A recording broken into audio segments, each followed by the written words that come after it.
Chapter 11. The Monkeys and the Bees. Jungles, Fred found, were full of corners and crannies. They held secrets. But the secrets emerged in the most unexpected ways. They would never, he thought, have found the scrap of paper that changed everything if it hadn't been for the joint efforts of the monkeys, the ants, and the bees. Max saw them first, later that afternoon.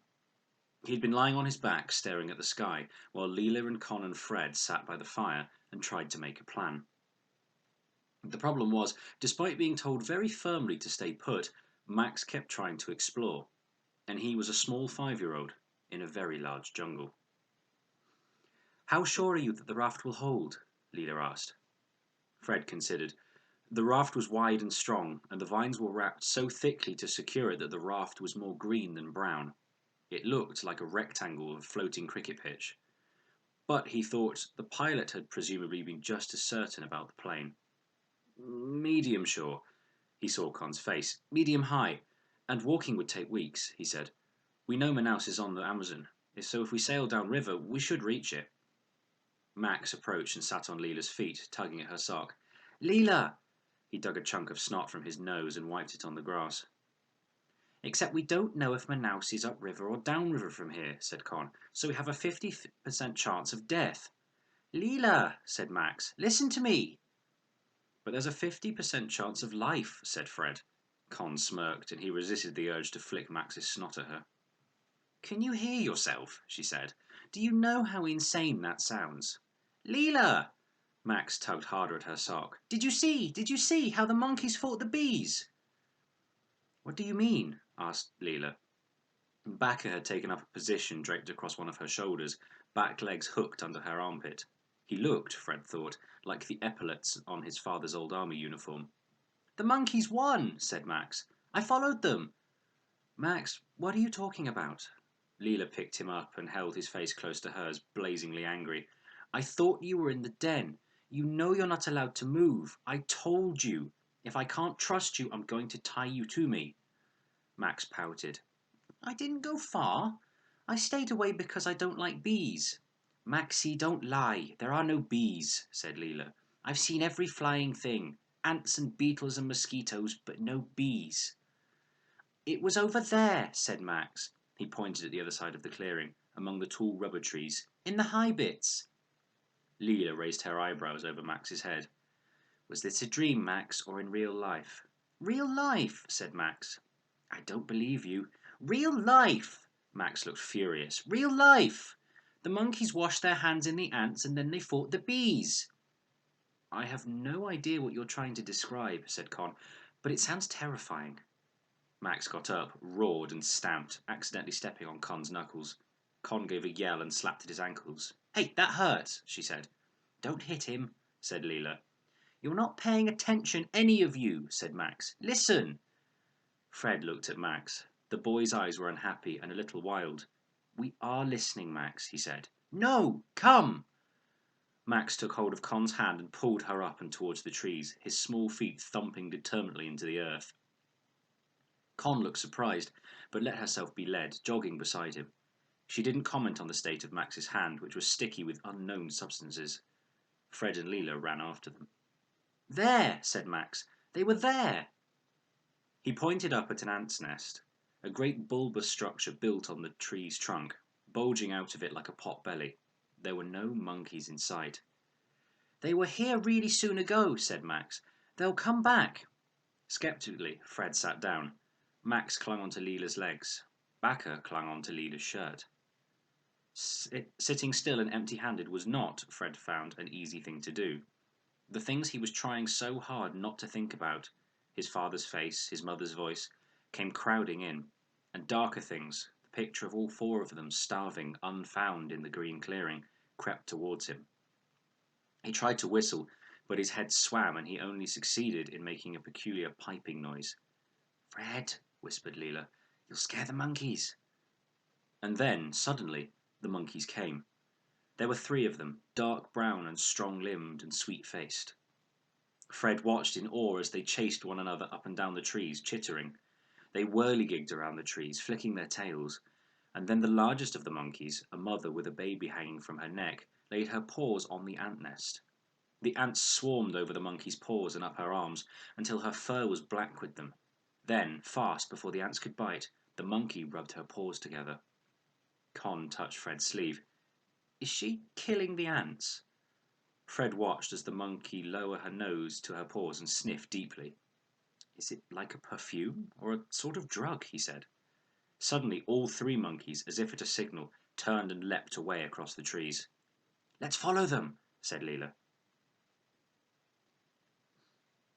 It isn't easy to keep pace with monkeys if you don't happen to be one yourself, and if you haven't eaten properly for days. They were all four weak, and Leela's hands were shaking. Con turned pale as they jogged after the monkeys' disappearing backs. The monkeys leapt into the branches of the great spreading rubber trees and halted. "Bees," said Max in a self-satisfied voice. "I told you." Far above their heads, so far it was blurred with distance, was a beehive. It was enormous, encased in a grey layer of resin, and the buzzing was astonishingly loud. Honey ran down the side of the tree. Leela's eyes widened. She held back more tightly. "They don't attack sloths, do they?" As they watched, the mother monkey approached the hive, broke open the protective layer, and plunged her paws into its depths. She broke off a piece of honeycomb and bit into it, dripping honey on her baby's head. The bees swarmed furiously, but didn't go close enough to sting. Leela's eyes were as wide as the sun. "I think the smell on her paws meant that the bees don't attack," she said. "It must be a repellent." "Let's try it," said Fred, already on his feet. "But what if it only works for monkeys?" said Con. "Well, there's only one way to find out." He thought of dinner, which would be pineapples if there were any left, and cocoa grubs if there weren't. "Wouldn't you like some honey?" "Just think for a minute before you—" But Fred was already running. He wound his way back to the ant's nest and waited, panting for the others to catch up. Then he laid his hands on its side. The ants swarmed onto his fingers and knuckles and wrists. It was like wearing a black pair of gloves. "They tickle," he said. The ants were so small it was like being covered in full stops. "Now you rub your hands," ordered Max. "Quick, quickly, like the monkeys." A few of the ants swarmed up Fred's arms all the way up to his chin, but they didn't seem disposed to bite. He rubbed his hands together, feeling a little guilty, and then sniffed. The smell was so strong that he gagged. "You know when they put stuff on cuts at school," he said. "It's like that." "Like disinfectant," said Leela. He rubbed his hands over his face, as he'd seen the monkeys do, and then up his arms. He hesitated, then gathered more ants and rubbed the smell on his legs and ankles too, just in case. Con pulled his hand down to her face so she could sniff. "It smells like ammonia," she said, "like my aunt's smelling salts." They ran back to the honey tree. Fred thought the others seemed to be giving him a wider berth than usual. "You smell like a bad idea," said Fred, "like medicine."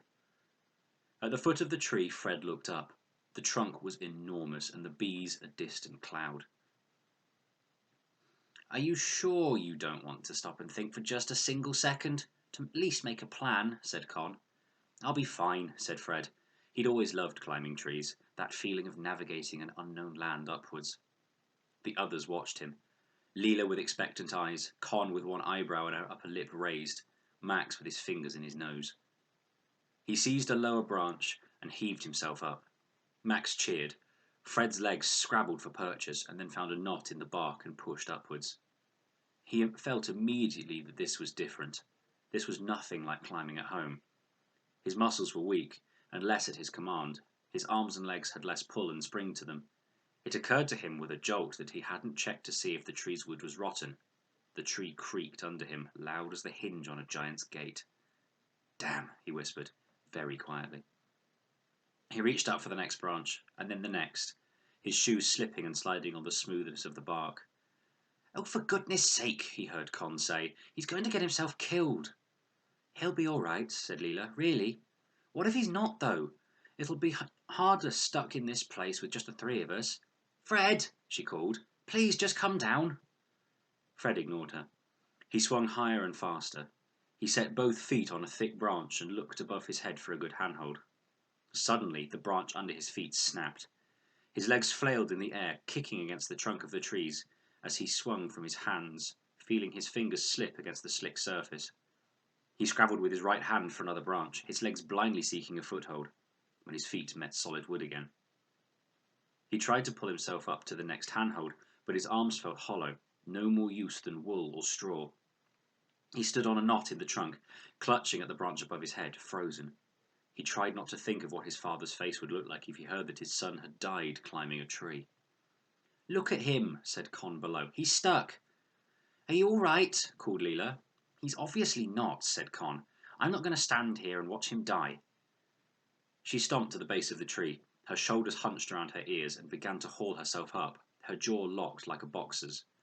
She moved stiffly but steadily, despite the shaking in her hands and knees. Fred watched as she came to rest a few branches below him, staring up, hugging the trunk to her chest. Her ankles were wobbling with fear. "What are you doing?" he asked through gritted teeth. "Telling you to come down." "No," said Fred. "I'm going up." "Then I'm coming too." "Why?" "You look stuck." "I'm not." But he knew it wasn't true. He had no feelings in his arms. He looked down at Con. Her face was bloodless, so white it was almost blue, but full of determination. He tried to arrange his expression into easy curiosity. "Even if I were, how would you be able to help?" "I'll go ahead," she said, "and test the branches. If you have another scare like that, I bet you'd just fall and die." "I wasn't scared," said Fred. The words were out of his mouth before he could stop them. "Yes, you were," said Con, facing up the tree. "And so am I. So there." She moved ahead. She went far more slowly than he would have, and her face was set with an expression that looked like fury, but she climbed steadily, testing each branch with her feet and wiping her hands on her skirt at every move. Fred unpeeled one hand from the branch. He pushed back at the angry opera of fear and followed Con. Gradually, as he climbed, the sway and rhythm of it took over, and his breath returned to normal. The hive came into sight. There were hundreds, perhaps thousands, of buzzing insects. "Bees don't have encouraging faces, do they?" said Con. Her voice was much higher than usual. "Do it quickly so we can get down." "Just a second." Fred crouched on the branch, his legs shaking a little, and stuffed leaves into his nostrils so the bees couldn't sting up his nose. "Don't come too close or you'll get stung." From far down below, he heard Leela call encouragingly. "You can do it!" Max unencouragingly shouted, "But also, if you both fall, would you be angry if we ate you?" Fred stood, wrapping one arm around a thick branch to the right of him. With the other, he reached up and left, out over the vast drop, and pushed his hand into the fist-sized hole in the beehive that the monkey had made. The buzzing grew louder and more furious. Fred braced himself. The bees swarmed angrily around him, and a few rebounded off his shorts, but not a single bee touched his skin. Triumphantly, he broke off a fistful of honeycomb, and then another. "It works," Fred said. A bee buzzed into his mouth. He swore and spat it out, jerking his head, and felt the tree sway under him. Where do we put it?" asked Con. "We could drop the chunks of honeycomb down to Leela," Fred said, "but they might get stuck in the leaves." "If all of this was for nothing," Con began. "No, wait, I've got an idea." He braced himself and looped one arm around a branch. With his free hand, he tucked his shirt into his shorts and then dropped the honey inside his shirt front and licked his fingers. "Ah," he said. He'd forgotten that they were covered in dust from the bark and the remnants of the ants, but even so, the honey was spectacular. It made his skin buzz. Can I have some?" asked Con. "I thought you wanted to get down." She was shaking so hard her knees were jumping, but she lifted her chin defiantly. "If you can, then I can." It was just as Fred edged around the great trunk of the tree towards her that he saw it. Something red, the size of an apple, tied tightly with vines to the branch. His breath stopped. He leant backwards to see it better. "Fred," said Con, "don't!" "I'm fine." He grabbed a handful of tree branch. "Look above your head." The red thing wasn't a plant. It didn't have a tinge of life to it. "What's this?" She squinted upwards. "The leaves are in the way." "I think it's leather. Like a handbag. No, like something else." He edged round her and upwards. He unwound the thing from the trees as quickly as he could, his hands shaking. The branch he was on was broad, and he sat down on it, his legs hanging on either side. Con approached and sat facing him, hugging the trunk with one shaking arm. "Don't open it now," she said. "Wait until we're on the ground, you idiot." "Just quickly," said Fred. It was a red leather pouch with a leather drawstring and the remnants of gold embossed writing on the base. It was heavy. His hands were shaking as he opened it and pulled out a lump of metal. "A tobacco tin," he said. It was rusty, but less rusty than the sardine can. "Let me see," said Con. There were words on the side. She whispered them aloud, as if they were a spell. "Collier's finest tobacco, London, Piccadilly." "There's something else," he said. The tree rocked suddenly in the wind, and the thing slipped through his fingers. He caught it just in time. It was also rusty and rough in his fingers. "A penknife," he said. "Is that everything?" "I think so." He brushed away a stray bee and upturned the pouch over his palm. A piece of paper fell out. "What's that?" said Con. "A letter." It was a sheet of paper from the blank end pages of a book, marked in ink and labelled with neat block capitals. In the corner was the sketch of the points of a compass. "It's a map," he said. Goosebumps rose on his arms. Fred knew the power of maps. They gestured to hidden things. They were line drawings of the world's secrets. He studied it. It was sketched in ink which had faded in the creases of the paper. There were thin lines for tributaries and a thick one for what he assumed must be the Amazon. In the far right-hand corner there was an X. It had been sketched so fiercely the pen had pierced the paper.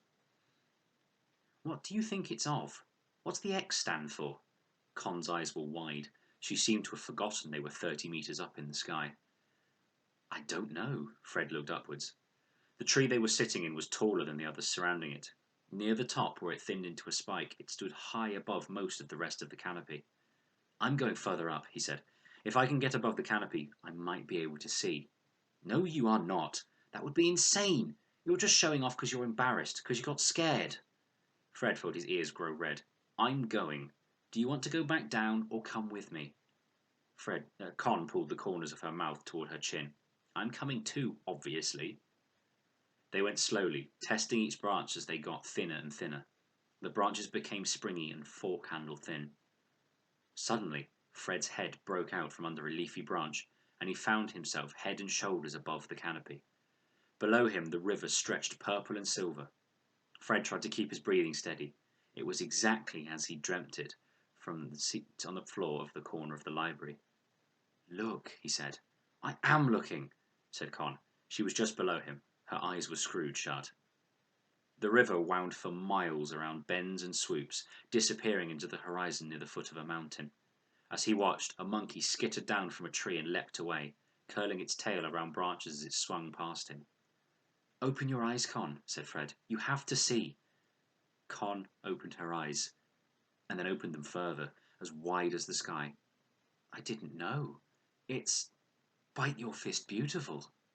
It looked, Fred thought, like someone had designed it with purpose in mind. Someone who wanted the world to be as wild and green as alive as possible. Very slowly, he let go of the tree with one hand. Fear rose up in his mouth, but he reached into his pocket and unfolded the paper. It felt like a small, green miracle. The map matched exactly what he saw.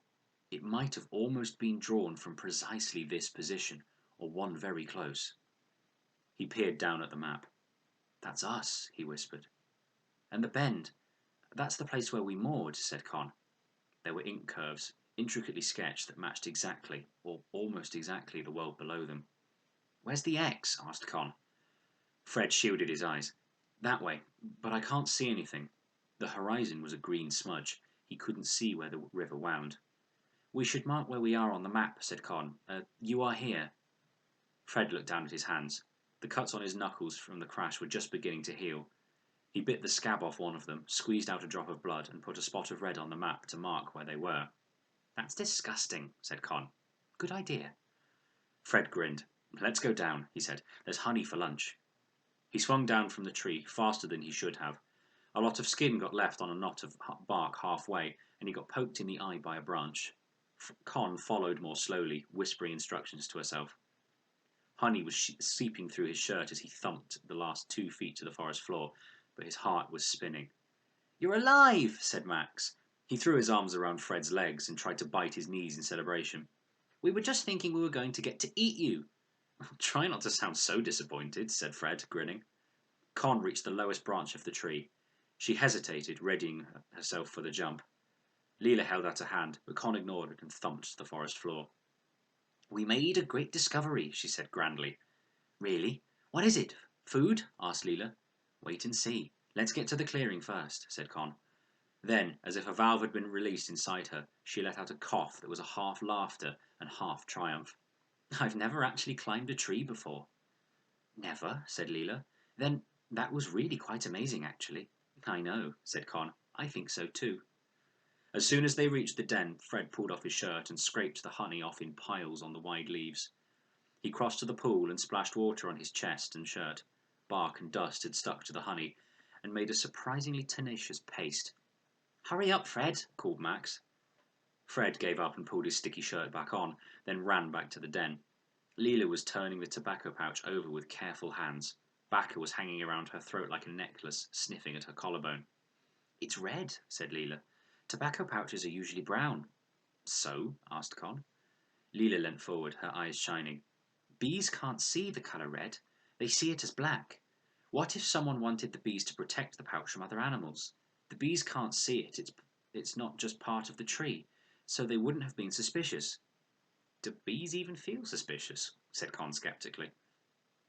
Leela flushed. It's just an idea. But Mama says in the jungle you should avoid red. It's a poison colour. Whoever owned this would have counted on that. They must have been planning to come back for it. Fred felt an electric shiver pass over his skin. There's more. Keep looking. A map. Leela unfolded the paper on a wide flat stone. What's the X? We couldn't see, said Con. It was too far.